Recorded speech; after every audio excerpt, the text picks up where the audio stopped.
ఈ వీడియోలో మనం యాక్టర్స్ ఫస్ట్ ఫిలిం ఏంటి అంటే ఫ్యాన్స్ తప్ప most of the common audience పప్పులో కాలేసి సినిమాల గురించి మాట్లాడుకుందాం.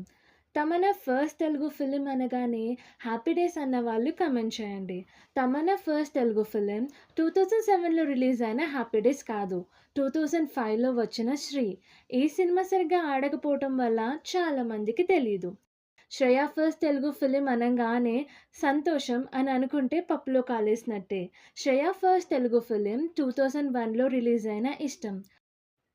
అంజలి ఫస్ట్ తెలుగు ఫిలిం అనంగానే 2013లో రిలీజ్ అయిన ఎస్వీఎస్సి. అదేనండి, సీతమ్మ వాకిట్లో సిరిమల్లె చెట్టు గుర్తు రావడంలో తప్పేం లేదు. ఎందుకంటే అది అంత పెద్ద హిట్. నిజానికి అంజలి ఫస్ట్ తెలుగు ఫిలిం ఎస్వీఎస్సి కాదు, 2006లో రిలీజ్ అయిన ఫోటో అనే ఫిలిం. ఈ సినిమా సరిగ్గా ఆడకపోవటం వల్ల చాలా మందికి తెలీదు. ఈ వీడియోలో మనం యాక్టర్స్ ఫస్ట్ ఫిలిం ఏంటి